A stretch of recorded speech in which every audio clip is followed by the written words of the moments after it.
Welcome, everyone. If you can hear me, let me see a thumbs up somewhere. All right, cool. Welcome to the week one Zoom session for EDL 710, Leading Instruction and Assessment. I'm Nelson Coulter, and I have been afforded the opportunity to join you all in the learning journey, and it's quite an honor to be able to do that with you all. A few comments this evening, and welcome back particularly to those of you that have had classes with me before. I'm always honored and a little bit shocked when people return. I'm thankful that you're back. And for those of you that are brand new, either to the EDL program or to having coursework with me, welcome. My goal is from the outset, and I'm very blatant about this. I intend to infect your thinking over the next 7 weeks, and I'll do everything I can within my power to do that. Even though I resemble Yoda in some ways, I know I am no Yoda. Yoda's a pretty smart character and has a lot of wisdom. Mostly what I have that might be of value to you all is some scars, some deep and abiding scars from about 40 years of service in schools, and most of them public schools. And about half of that service in administration, both as campus principal, assistant principal, associate principal, and school superintendent. So my goal for us during the next 7 weeks is to infect your thinking as much as I can. But I want to engage all of us in some collaborative thinking. And what I'm going to do this evening is kind of talk you through the course structure and stuff. If you've read the syllabus, it'll be a little bit redundant. But those of you that have had me before know that in our Zoom sessions, what you're not going to get from me is lectures and a bunch of content. I view these sessions, which I typically try to limit to 1 hour, no longer than 1 hour, and that's because several of you are taking multiple courses, and I know you may have another Zoom session backed up against this one at 1 hour from now. By the way, there's 80 of you, and you're from all over the planet. Most of you in the United States, the contiguous states, but not all of you. And for what it's worth, about 80 to 85% of you are female. So it's a very interesting dynamic. I've been teaching graduate classes for 15 years now. And this year of service at LSU Shreveport, it's been the most heavily skewed female class enrollments that I've ever encountered. I suspect the online format has something to do with that. I'm the father of two daughters, and both of them about the age of quite a few of you. They're in their mid-30s now. Actually, they both crept past 35 now. And I'm sure that if they had the opportunity when they were going to graduate school several years ago, they would have probably taken the online option if it was available to them. So I'll be making a few comments and remarks during the evening. The chat box, as you can see, is open and ready to go. I welcome questions from you, all of you, and I think that's really the most powerful learning. Whatever answers that I might have, which is not a great chance of that, but whatever answers I might have that would be of use to you would be mostly of use to you if they are in direct response to a question that's in your mind. So if you have questions, either post them in that chat box and I'll get to them at the end of my comments, or whenever I get through blathering on, you all can turn the mic on and ask me questions directly. So let me get started on the comments that I have for you. First, I trust that you have read the syllabus, and if you haven't, please take the time to do it. I try very hard, both in those communications as well as my email communications and also my blog. It's on my website, is to be very parsimonious with words, very precise with my language, because I understand that all of you have very busy lives, and I have not at all forgotten what it's like to be on a school campus in May. Oh my. Well, I'm glad I'm not there, but I'm glad that you are, or most of you are. As you know by now that I was very fortunate when Dr. Russ Perry brought me onto the team. One of the first questions I had for him was, am I required to assign textbooks to the students? And he said no. And so I much prefer to go with the open source documents and multimedia and audios and videos, podcasts, those kinds of things, because there's so many bright people in our field. And the content that I intend to expose you to over the next 7 weeks, I'm very purposefully choosing for you some well-respected thought leaders, and you're already getting exposed to some of those. But you're also going to be exposed to some websites and some very thoughtful and skillful educators that many of us have never heard of. In fact, one of the websites that I expose you to this week is the Wabi Sabi website, and this is my first encounter with them, and I like so far I like what I'm seeing. The learning task, as you looked in the Learning Moodle module, you'll see that there are 6 learning tasks this week, and you will get 6 learning tasks every week. Learning task 1 through 4 every week will be me feeding you some content, and I'll be collecting your responses in those Google Forms. And you do not have to upload anything into Moodle. I'm capturing all that stuff on the backside of those Google Forms. For those of you that are new to this process, whenever you're answering those questions in that Google form, what it's doing is it's populating all of your answers in one document, which at the end of this week, once I've graded this, it'll happen maybe Monday, maybe Tuesday. I'll begin giving you access to see what the entire class, how the entire class is responding to those prompts. So learning task 1 through 4 are content that I'm feeding you, and I'm very purposefully varying those formats. Every week you'll get something in document form. Every week you'll get something in video form. Almost every week I'll give you something in the form of a presentation, either a Prezi or a PowerPoint or something like that. And quite often I'll give you something in some other multimedia format, sometimes podcast. I know most of you are probably not that crazy about podcasts, but those are a pretty good tool to especially get a peek into the minds of some really bright educators who are doing fabulous work around the planet. Learning task 5 is when I turn the spelunking over to you and ask you to go digging and scratching for some sort of content that you think fits the theme for the week. And as you see in the syllabus, the themes vary from week to week to week. But something I want to emphasize to all of you is this. Obviously I'm an old fart, and if I had hair, it would be gray. But I want, from my experiences both as a classroom teacher and as an athletic coach, as athletic director, administrator at those levels that I mentioned earlier to you, I am absolutely convinced that one of the things that inhibits us and compromises our ability to achieve optimal learning for students is when the educators themselves either get too busy or distracted, and the mind moves away from being focused on the business of school. And the business of school is learning. That's it. Our business is learning.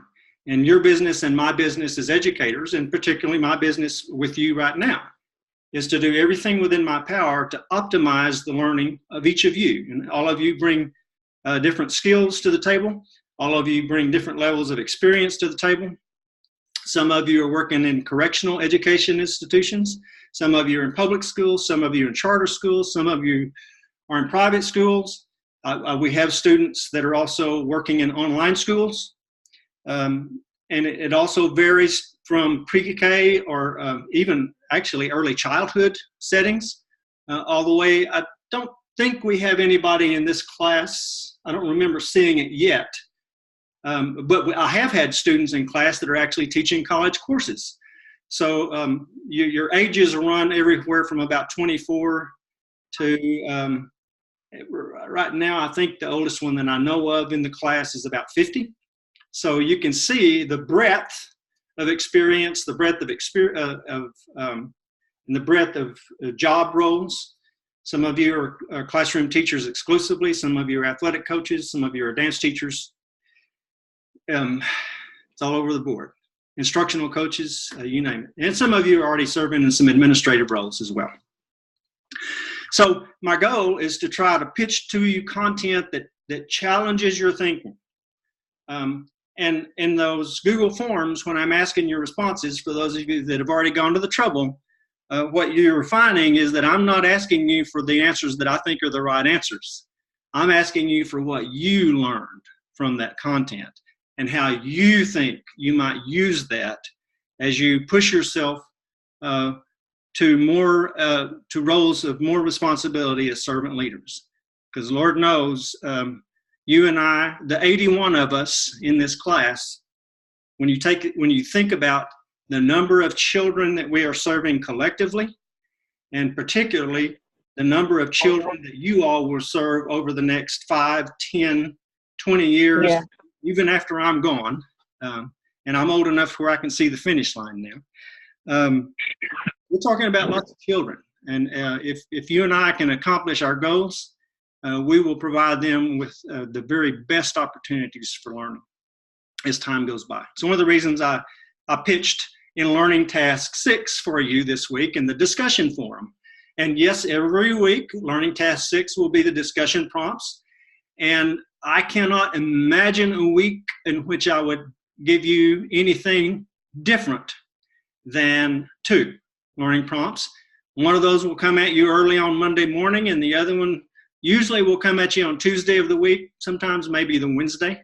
But you can look for 2 prompts every week from me in the in the discussion forums. In case you are wondering, every week, all 7 weeks, identical. You're going to get 6 learning tasks, except in week 7. Week 7, you're also going to get a final exam, but don't panic, because your final exam is going to be not much different than the response prompts that I give to you for the learning task. And I'll tell you exactly what the final exam is going to be several weeks before you have to take the final exam. And you're going to have to tell me the top 10 things you learned in the course. If you want to start that list now, you can just start getting after it. And I'll ask you to ping against the standards in the final exam too. It's just a 2-part final exam. That's it. What are the top 10 things you learned? And I'm going to ask you to tell me what learning activity or conversation or interaction you had during the course that you feel like was most aligned to ELCC standard number 1, which has to do with vision. And I'll ask you the same thing about standard 2, which has to do with student achievement, and so on and so forth. Not really the kind of thing you have to study for, but you can be thinking about it as we go on in the weeks that are coming at us. By the way, most of you, I'm aware that if you're working in a traditional school setting that you're serving children, please make sure you mute your microphones. If you're working in settings where you're teaching children, most of you are probably right at the end of your school year, within a couple of weeks, maybe 3, finishing, and I know how hectic that is. And I also know how difficult it is to cause learning to happen in those last few weeks of school. Mostly you're just trying to keep people safe. In week 7, so you'll have the 6 learning tasks in week 7. They'll look just like the other 6 weeks, but you'll have the additional final exam that week. And also in week 7, I do not drag you through the pain of looking at me like this. In week 7, we don't do a Zoom session in week 7. For those of you that have reached out to me by email, I think you have already discovered, and by phone, I'm very responsive. I'm committed to not be like the professors that I had when I was in graduate school. If you have questions for me, ask them. And there's no such thing as a dumb question. I'm going to answer your questions for you, and you can always expect response from me within 24 hours. My wife and I, actually, I don't live in Shreveport. My wife and I live on our ranch out in western Texas, out between Lubbock and Abilene, Texas. And we raise cows. So about half of my day every day is ranch work, because I'm the #1 ranch hand for my lovely bride, Mo. She's been my bride for 42 years now. And great boss. Never always clear about what she wants me to do. But then about half of my days also are addressed to trying to help you and me learn as much as we can, as fast as we can. You've already discovered, and I've seen in our sandbox forum, by the way, you're already starting to play in the sandbox. I will move that forum, that sandbox forum, from week to week to week as we go along. And that's a great place because many of the students have already had me in class. You already know some of the answers to the questions that are popping up. And so feel free to post your questions there. And there are students in here in our class that are a hell of a lot smarter than I am. And almost always somebody will quickly jump in there and answer the question even before I see a question gets posted. The grading, I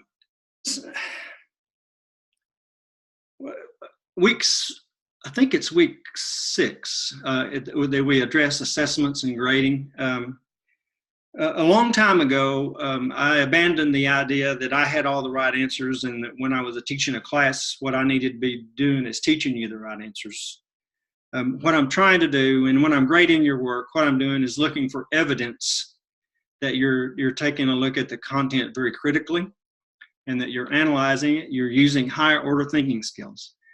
I'm not looking for a particular word count, but I am looking for evidence that you actually engaged with the content in a very thoughtful way. You dug a little bit. And so sometimes if I don't feel like you dug very well, when I post a grade, and I may put in the comments, I might say, I think you can do better than that, or dig a little deeper. If you make a mistake on the APA citations, and that'll be a little bit of a painful process in week 1 and 2, I'll ping you in my responses in the grades and let you know that citation's not quite right. If you'll fix it, I'll give you grade, revise your grade back upward. But the main thing, and if you look at the beginning of the course in Moodle, I've given you an APA citation cheat sheet. From Kent State University, which is a pretty nice thumbnail version of it. And then also that verbiage you see there in the Moodle module there at the beginning, the general module prior to week 1, is a few comments from me about the main 4 things in an APA citation. And mostly it's about you and I being respectful of other people who might want to get to that content if they were to see us writing about it or talking about it.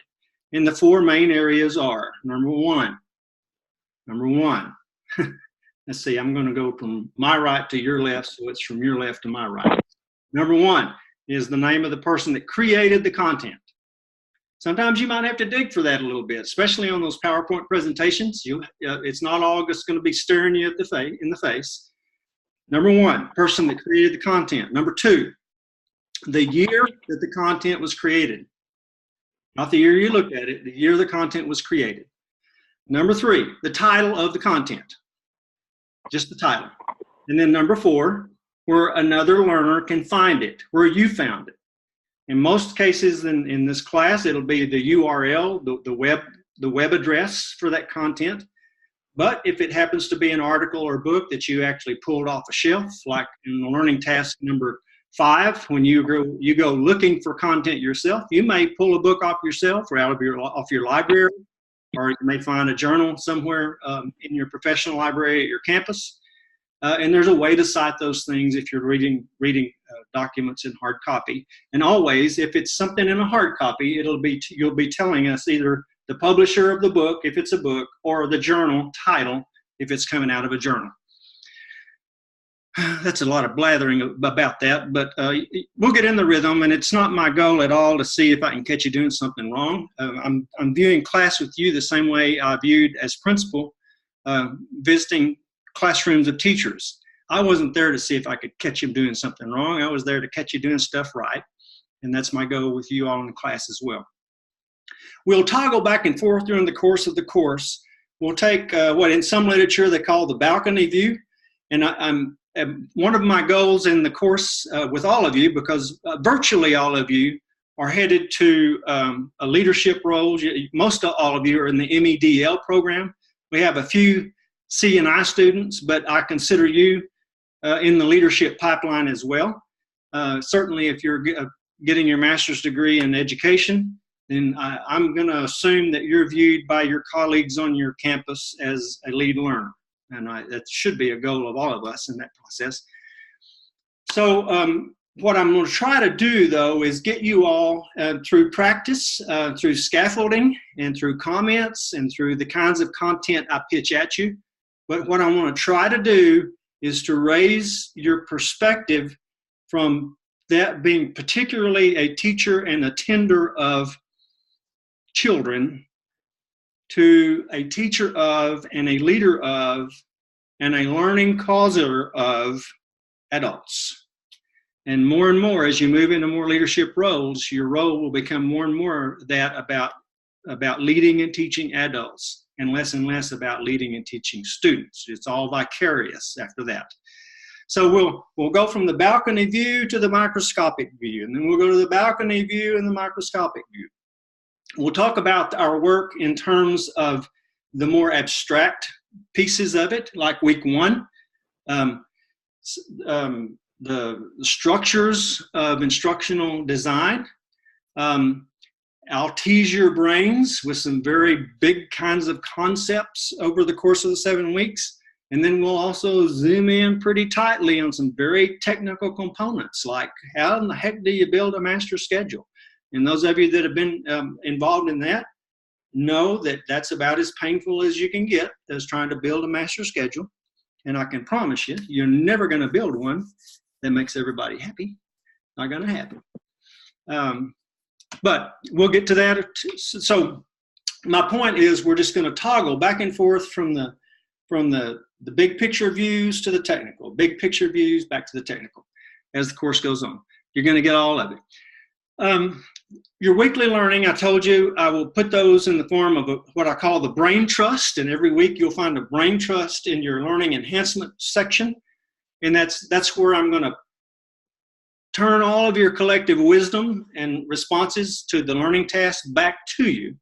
And as time goes by, I'll even pitch you prompts in the discussion forums and ask you to go back and look at what some of your colleagues said or thought or commented in response to a previous learning task, so that I'm trying to generate between and among you a little bit of student-to-student interaction. Because as again, with 81 of us in this class, for one thing, can you imagine all the money that we've spent on education? I don't think I know anybody that spent more money on graduate hours than I have. I was like the learning disabled child at Texas Tech University when I was trying to get my doctorate.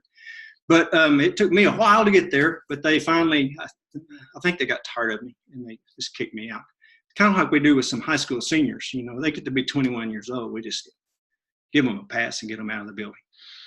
Okay, week 1 learning task is, the week 1 theme, by the way, is instructional design constructs. You've already been digging and scratching on that stuff a little bit. I've seen the responses begin to come in.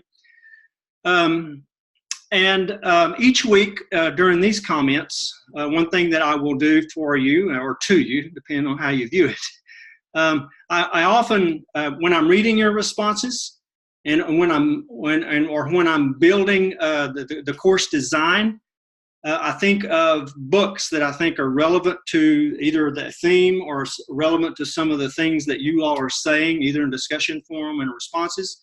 And so every week during these Zoom sessions, I'll pitch at you 2 or 3 books that I think are connected in some way to the theme of the week, and that I have read and that I think would be useful for you to read. And I know you got lots of stuff to read, but all of you need to have yourself a professional library, and you need to be building a list of things that you want to add to that. If you want to know what books I recommend, and a lot of times students will ask me about that, if you go to my website, which is on my, you can see that on my email stuff, but my website is nelsonwcoulter.com. I have a tab at the top of the page there when you get to that landing page. That's my book recommendations. And I have recommendations of books. I don't just read about education. I read on a wider range of topics. And I have some books that I recommend on all those topics in that thing. So if you're ever interested, or if you're interested in a book for you and your team at your school to do a book study, that's a pretty good place. What I don't do there is post the crappy books. And as much as I read, I'm one of the world's worst sleepers, so I spend a lot of time reading when the rest of you are sleeping. I read a lot of crappy stuff too, but I promise you I won't put the crappy stuff on my book recommendations. So here's some books that I think might be useful to you in relation to this week's stuff.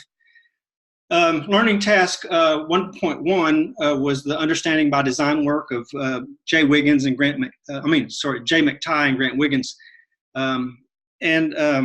Anything they have written is good stuff, but their original work was in the late 90s called the Understanding by Design Handbook, and I can highly recommend that to you. It's a nice step-by-step process to help teachers and teacher teams understand how to build backwards from the outcomes that you're trying to achieve. Some of you have probably gone to some formal training along those lines as well, and I apologize if I'm insulting your intelligence. Another book in the video was from Dr. Heidi Hayes Jacobs.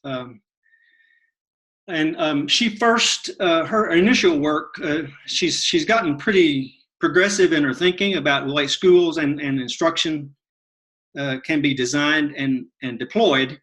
But her original work had to do with curriculum mapping and some very high quality stuff there. And the book I can recommend to you is Mapping the Big Picture by Heidi Hayes Jacobs, 1997 copyright. And it's a very good, nice how-to book on integrating curriculum in the K-12 setting. And then finally, one of the more abstract thinkers is Dr. Yang Zhao from the University of Oregon now. He's Chinese, actually, a Chinese national. Catching Up or Leading the Way, American Education in the Age of Globalization. Is a book that he wrote in 2009. He's got a lot of other writings, and I've heard him speak on numerous occasions. A good quality speaker. If you have the chance to listen to Dr. Zhao speak, do it. And you can find him on the internet. So you don't even have to leave your chair if you want to go listen to Dr. Zhao.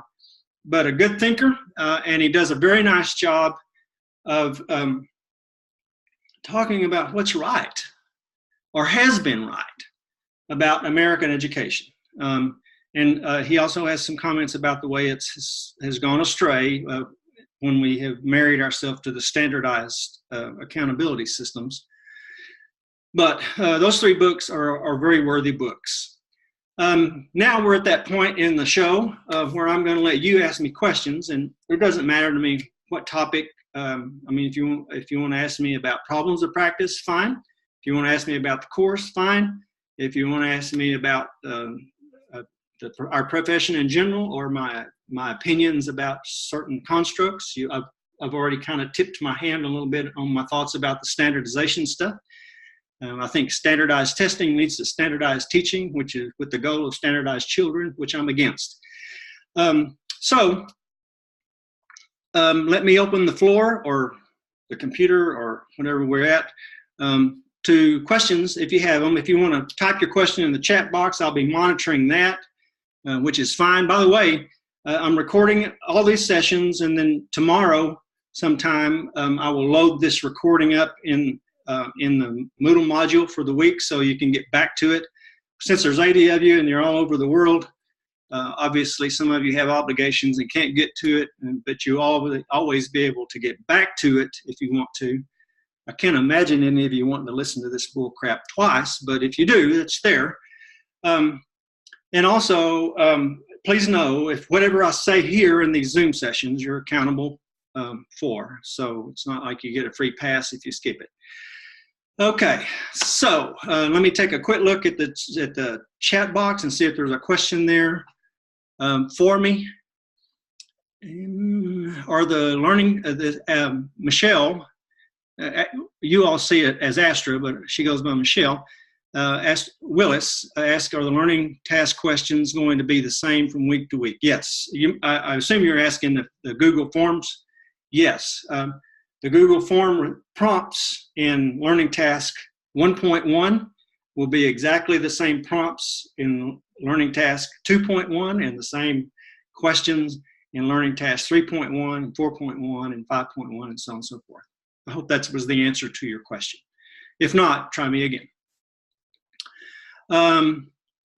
Somebody got a question. Let me take my notes off the screen so I can actually see your bright, shiny faces and give you the opportunity to ask me questions if you have them. By the way, I'm going to trust all of you to tell me if my hair is messed up or something, or if I got food in my teeth.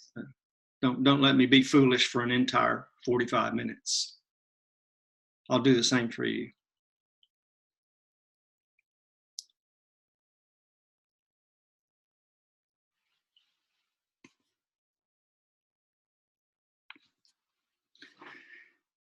If we click to open the Google Forms when responding to an assignment, can we leave and come back? No, I don't allow repeat performances on that. However, if you feel like you screwed up, or if you think of something else later, most of my students, once you've gone through the prompts the first time, most of my students have a document that they know what the question's coming, and when they actually consume the content and for the subsequent learning tasks, they already know what the questions are that's coming, and they begin creating a document for themselves where they copy and paste into the Google form. But anytime you don't feel like you completed a thought, or if you feel like you hit the send button but too early or something screwed up, or if your 3-year-old spilled milk on your computer or something, which happens, you can always submit again. It doesn't matter to me. If you, quite often I see multiple submissions in those learning prompts. And I said that reminds me of something else. On those APA citations, technically, I'm not an APA purist. Technically, when you do an APA citation, it's supposed to be the last name of the content creator and the initials. But if you put last name and first name, that's fine. I do want the year of the content creation.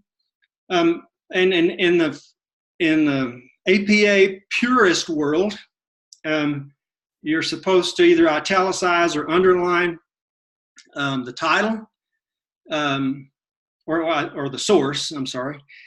But Google Form won't let you do that. If you try to italicize or use underlining, Google Form kicks it out and just puts it in regular text. And so don't worry, that's just an idiosyncrasy of the Google formatting. It's not going to cost you anything. The thing I'm looking for is who, when, what, and where. I or other learners can find that content that you're consuming. You put, Ray said that you put your Google email address in the Google form. That's fine. The main thing I ask, the reason that the Google form asks you for the address, that's what triggers it to ask you if you want a receipt to make sure it landed. And if you ever have questions about that, if you're not sure that maybe you didn't get a receipt, or you're not sure it landed or something, send me an email and I'll look at it and reply and say, yeah, it's here. I can see it. Not a problem. Do we need to do the abstract in APA? Teresa, I'm not sure I understand that question. Do you want to turn your mic on and ask me that? Yeah. When I looked up APA format, after you do like your introduction and before you get to your content, there's usually an abstract paragraph or page. Do we have to do that? No, you don't. Okay. I'm just looking for the breadcrumb trail for the content. And the reason I'm doing that is, as you all are moving towards, if you're not already there, you're moving towards school leadership roles. You're going to be writing articles. You're going to be Some of you, in fact, I've already had students contact me today talking about wanting to pursue a doctorate. As you move through this process, you're going to have to be comfortable with the APA citation process. And my apologies to those of you that are English teachers. My wife and my oldest daughter are English teachers. In the Southern jargon, bless their little hearts. But I know that English folks are kind of married to the MLA formatting, but in almost all of the sciences and the mathematics, we use the APA formatting, the American Psychological Association formatting. Let me look for other questions. You can open the Google Doc and take a look at the questions. Yeah, and if you take a look at those questions one time, then you know what's coming for the next 7 weeks. So as you're consuming the content, you already know the kinds of questions that are going to be coming at you when you get ready to start showing me your thinking in response to that. Sarah says you have to elect to receive your submission each time. It's reassuring to do that. Yep, agreed. I'm looking at, see if there's any other questions for me in the chat box. When we submit answers in the Google Forms, it's not a full written paper. Nope. I'm not asking you to write a scholarly paper at all. I've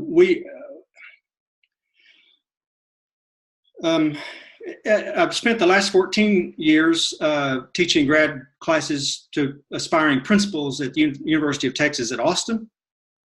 And over those 14 years, we kept shortening the grad terms. All that service that I taught them was in the summertime work, but we kept condensing it. And then here at LSU, we're locked into 7-week terms. And I know most of you are taking, just a 3-hour course is plenty, but some of you are taking as much as 7 hours, and maybe 9, I don't know. But my methodology is this. I'm going to try to expose you to a broad range of well-respected thinkers and what I believe is pretty good quality content. And I want your time spent focusing on that stuff rather than your time spent writing.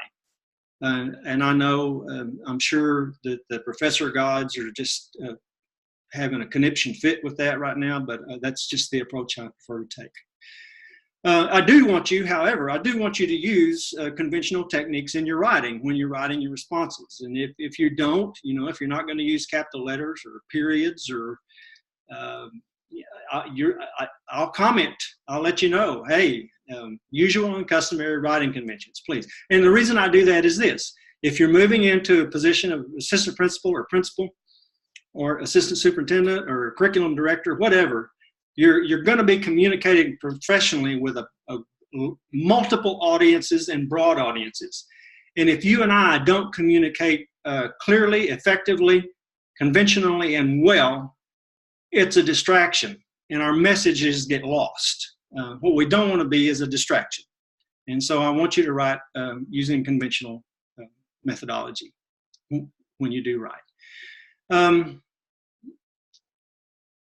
Are we just answering and then giving an APA citation for where we got our info? On the Google form, I ask you what's the appropriate APA citation. That's for either the content I give you, and also I'm asking you to do that for the content you hunt and search for in Learning Task 5. So I guess that's the answer to your question. Let me look again. Let's see if there's another question. Rebecca comments, bless all of you wanting to pursue your, Rebecca, I never thought of myself as a doctoral student. In fact, I waited 15 years before I even went to graduate school for a master's degree. I just never thought I wanted to go back to school after I got out of undergraduate. And once I completed the master's degree, I looked at my lovely bride, Mo, and I said, I enjoyed graduate school a lot more than I did undergraduate school. I think I'll see if I can find some university that's goofy enough to let me into their doctoral program. And I found one, Texas Tech University. And so God bless them for helping me finish, and particularly Dr. Fred Hartmeister. There's a special place in heaven for Fred, I can promise. Let's see. Okay, Kat. Kat's in a doctoral program at LSU already. Way to go. Yeah, when you get to the end of the doctoral program, it's yeah, it's like it's about being in a black hole, you know, especially when you get down to writing the dissertation part. You feel like you're all by yourself. I understand. What a great journey, though. I would not take for the journey. By the way, that reminds me, you know, I've got the credentials and I got the letters behind my name, but you all are welcome to call me Nelson. I did not get the degree from an elitist perspective. We're all just fellow journey men and women on the path to trying to escape ignorance, if we can. I have a question. Yeah. So I'm looking at the learning task 1.3. I'm not sure if we just discussed that one, but when I pulled it up, the portfolio pulled up. What exactly am I supposed to be looking for in that one? 1.3. I think that's the one where it doesn't it say download? Isn't there a tab that says download right there? When you open that page, that landing page up. Let me try to open it again. Okay. Yeah. Sarah's helping us out. That's the one. That's the landing page of a website, Sonia. And when you open it up, there's two little tabs there. I can't remember what the one on the left is, but the one on the right says on that about the middle of that page, it says download. I got it. I see it now. That opens up. That's the content I want you to look at. Got you. Thanks, Sarah. Thanks for that, Sarah. Several items on the side. You can click. Okay, Rebecca's helping us there. One of the reasons that I'm leading you all to content like in those websites and those blog spaces too, is some of these folks have quite a range of content that I'm thinking might not only find helpful in your leadership journey, but also may be applicable and useful in your classroom right now. As one of my former superintendents used to say, our job is to be the guarantors of learning. We are in that business. Dawn, welcome. Yeah, I understand. I never thought I'd go back to grad school either. Now I can't seem to get out. I guess I'll either go to my grave being involved in grad school or go to the nursing home being involved in grad school. At some point, I guess I'll be done with it. Any other questions you got for me?